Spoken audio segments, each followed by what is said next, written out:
Numbers 11:24 to 13:33. So Moses went out and reported the Lord's words to the people. He gathered the 70 elders and stationed them around the tabernacle. And the Lord came down in the cloud and spoke to Moses. Then he gave the 70 elders the same spirit that was upon Moses. And when the Spirit rested upon them, they prophesied. But this never happened again.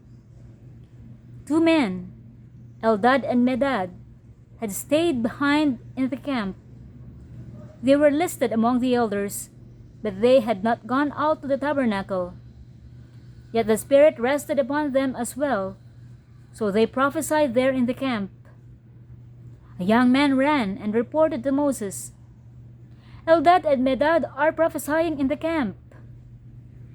Joshua, son of Nun, who had been Moses' assistant since his youth, protested, "Moses, my master, make them stop." But Moses replied, "Are you jealous for my sake?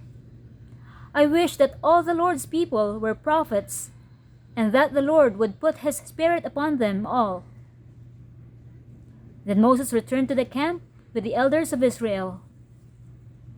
Now the Lord sent a wind that brought quail from the sea and let them fall all around the camp. For miles in every direction there were quail flying about 3 feet above the ground. So the people went out and caught quail all that day and throughout the night and all the next day too. No one gathered less than 50 bushels. They spread the quail all around the camp to dry. But while they were gorging themselves on the meat, while it was still in their mouths, the anger of the Lord blazed against the people, and he struck them with a severe plague. So that place was called Kibroth Hatava, which means graves of gluttony, because there they buried the people who had craved meat from Egypt. From Kibroth Hatava, the Israelites traveled to Hazeroth, where they stayed for some time. While they were at Hazeroth, Miriam and Aaron criticized Moses because he had married a Cushite woman. They said, "Has the Lord spoken only through Moses? Hasn't he spoken through us too?" But the Lord heard them. Now Moses was very humble, more humble than any other person on earth. So immediately the Lord called to Moses, Aaron, and Miriam and said, "Go out to the tabernacle, all 3 of you." So the 3 of them went to the tabernacle. Then the Lord descended in the pillar of cloud and stood at the entrance of the tabernacle. "Aaron and Miriam," he called, and they stepped forward. And the Lord said to them, "Now listen to what I say. If there were prophets among you, I, the Lord, would reveal myself in visions. I would speak to them in dreams, but not with my servant Moses. Of all my house, he is the one I trust. I speak to him face to face, clearly, and not in riddles. He sees the Lord as he is. So why were you not afraid to criticize my servant Moses?" The Lord was very angry with them, and he departed. As the cloud moved from above the tabernacle, there stood Miriam, her skin as white as snow from leprosy. When Aaron saw what had happened to her, he cried out to Moses, "Oh, my master, please don't punish us for this sin we have so foolishly committed. Don't let her be like a stillborn baby, already decayed at birth." So Moses cried out to the Lord, "Oh God, I beg you, please heal her." But the Lord said to Moses, "If her father had done nothing more than spit in her face, wouldn't she be defiled for 7 days? So keep her outside the camp for 7 days, and after that she may be accepted back." So Miriam was kept outside the camp for 7 days, and the people waited until she was brought back before they traveled again. Then they left Hazeroth and camped in the wilderness of Paran. The Lord now said to Moses, "Send out men to explore the land of Canaan, the land I am giving to the Israelites. Send one leader from each of the 12 ancestral tribes." So Moses did as the Lord commanded him.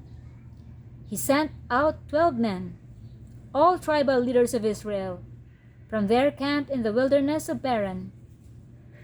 These were the tribes and the names of their leaders: Reuben, Shammua son of Zakur; Simeon, Shaphat son of Hori; Judah, Caleb son of Jephunneh; Issachar, Igal son of Joseph; Ephraim, Hoshea son of Nun; Benjamin, Palti son of Raphu; Zebulun, Gadiel son of Sodi; Manasseh son of Joseph; Gadi son of Susi; Dan, Amiel son of Gemali; Asher, Sethur son of Michael; Naphtali, Nabi son of Vophsi; Gad, Gul son of Maki.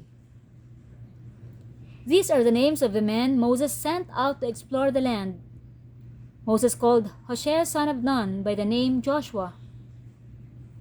Moses gave the men these instructions as he sent them out to explore the land.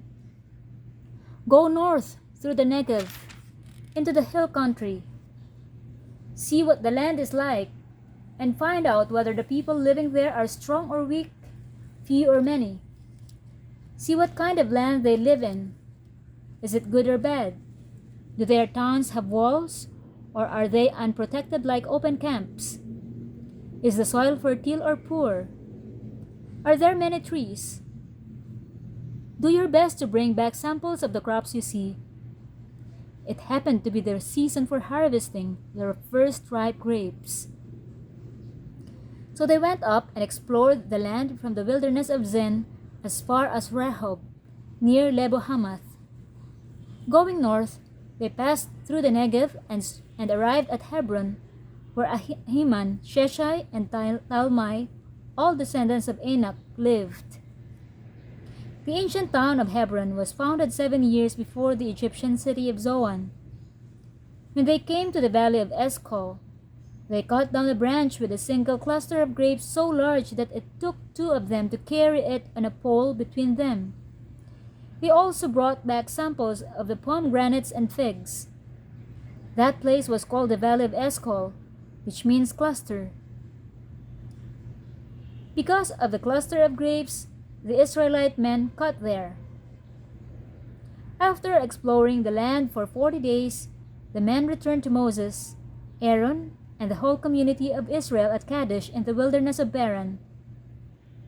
They reported to the whole community what they had seen and showed them the fruit they had taken from the land. This was their report to Moses. "We entered the land you sent us to explore, and it is indeed a bountiful country, a land flowing with milk and honey. Here is the kind of fruit it produces. But the people living there are powerful, and their towns are large and fortified. We even saw giants there, the descendants of Anak. The Amalekites live in the Negev, and the Hittites, Jebusites, and Amorites live in the hill country. The Canaanites live along the coast of the Mediterranean Sea and along the Jordan Valley." But Caleb tried to quiet the people as they stood before Moses. "Let's go at once to take the land," he said. "We can certainly conquer it." But the other men who had explored the land with him disagreed. "We can't go up against them. They are stronger than we are." So they spread this bad report about the land among the Israelites. "The land we traveled through and explored will devour anyone who goes to live there. All the people we saw were huge. We even saw giants there, the descendants of Anak. Next to them, we felt like grasshoppers, and that's what they thought too."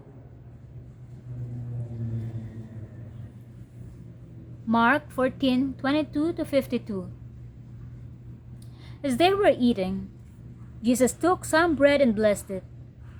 Then he broke it in pieces and gave it to the disciples, saying, "Take it, for this is my body." And he took a cup of wine and gave thanks to God for it. He gave it to them, and they all drank from it. And he said to them, "This is my blood, which confirms the covenant between God and his people. It is poured out as a sacrifice for many. I tell you the truth, I will not drink wine again until the day I drink it new in the kingdom of God."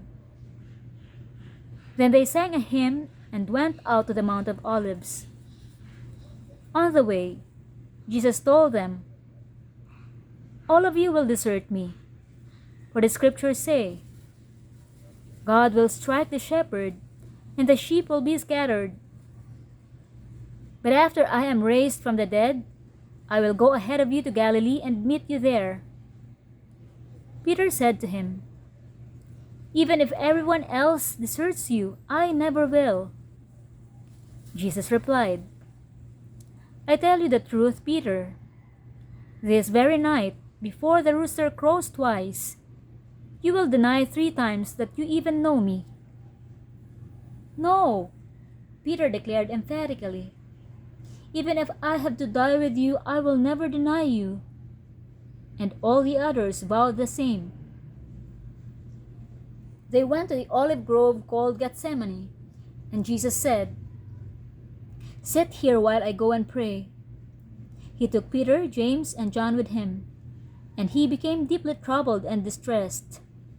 He told them, "My soul is crushed with grief to the point of death. Stay here and keep watch with me." He went on a little farther and fell to the ground. He prayed that, if it were possible, the awful hour awaiting him might pass him by. "Abba, Father," he cried out, "everything is possible for you. Please take this cup of suffering away from me. Yet I want your will to be done, not mine." Then he returned and found the disciples asleep.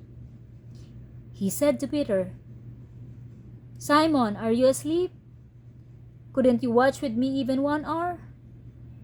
Keep watch and pray, so that you will not give in to temptation. For the spirit is willing, but the body is weak." Then Jesus left them again and prayed the same prayer as before. When he returned to them again, he found them sleeping, for they couldn't keep their eyes open, and they didn't know what to say. When he returned to them the 3rd time, he said, "Go ahead and sleep. Have your rest." But no, the time has come. The Son of Man is betrayed into the hands of sinners. Up! Let's be going. Look, my betrayer is here."